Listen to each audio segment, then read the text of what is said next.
اور یہی فاطمہ ہیں، رسول اللہ صلی اللہ علیہ وسلم کی بیماری میں آپ کی بارگاہ میں پیش ہوئیں، آپ کے کان کے قریب، آپ کے منہ کے قریب اپنے کانوں کو کیا، رونا شروع ہو گئی، زاروں کتار رو رہی.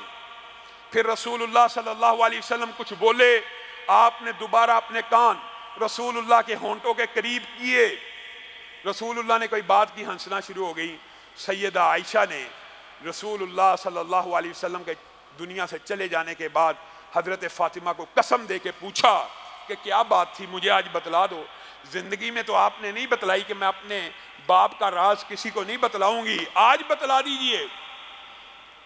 سیدہ فاطمہ نے کہا رسول اللہ صلی اللہ علیہ وسلم نے پہلی مرتبہ میرے کان میں یہ کہا تھا، اے فاطمہ، جبریل ہر سال ایک مرتبہ آیا کرتے تھے رمضان میں، پورے کا پورا قرآن مجھ سے سنا کرتے تھے، ہم دور کیا کرتے تھے. اس مرتبہ 2 مرتبہ آئے ہیں، اور مجھے ان کے 2 مرتبہ آنے سے اس بات کا اندازہ ہو گیا ہے کہ شاید میرا جانے کا وقت قریب آ گیا. کہتی ہیں باپ کی یہ بات سنی میری آنکھوں سے آنسو آ گئے. پھر میرے بابا نے مجھے قریب بلایا اور کہا فاطمہ تجھے خوشخبری نہ سناؤں، سب سے پہلے میرے خاندان میں سے میرے فوت ہونے کے بعد آپ ہیں جو مجھ سے آ کے مل جائیں گی. تو میں اس بات پہ خوش ہو گئی. میرے بھائیوں، رسول اللہ صلی اللہ علیہ وسلم دنیا سے کس عالم میں جا رہے ہیں؟ ہزاروں نہیں، لاکھوں نہیں، آج کے دور میں اگر آپ کروڑوں اربوں روپے لگائیں، رسول اللہ کے ہاتھ میں آئے اور نکل گئے. نکل گئے سے مراد اپنی مرضی سے انفاق کیا.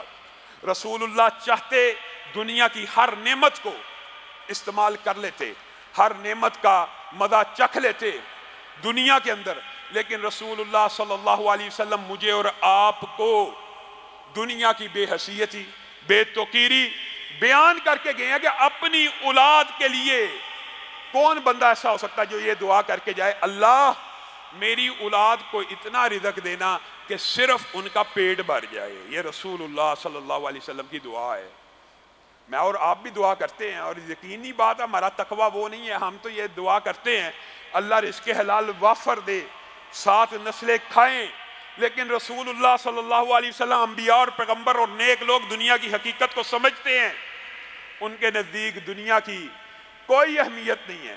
اور رسول اللہ صلی اللہ علیہ وسلم ایک مرتبہ مشہور واقعہ ہے، اور رسول اللہ صلی اللہ علیہ وسلم کے آنسوؤں کا یہ واقعہ بیان کر کے میں اپنی بات کو ختم کروں گا. رسول اللہ صلی اللہ علیہ وسلم ایک غزوے میں ہیں، غزوہ ختم ہوا، غزوہ حنین، تو آپ نے مال کی تقسیم کی، اور مال کی تقسیم میں یہ کیا کہ جو قریش مکہ ہیں ان کے نئے نئے سردار جتنے بھی مسلمان ہوئے تھے ان کو بے شمار مال غنیمت عنایت کر دیا. انصاریوں میں سے بعض نے یہ الفاظ کہہ دیے کہ ابھی ہماری تلواروں میں کافروں کا خون ٹپک رہا ہے، اور مال اور غنیمت تقسیم کرنے کی باری آئی تو قریشیوں کو مل گیا. انصاریوں کی تلواریں خون سے بھری ہوئی ہیں اور مال تقسیم کرنے کی باری آئی تو قریش کے سردار لے گئے. رسول اللہ کے کان سے یہ الفاظ ٹکرا گئی. رسول اللہ صلی اللہ علیہ وسلم انصار کے پاس آئے اور کہنے لگے مجھے آپ کی کچھ باتیں پہنچی ہیں.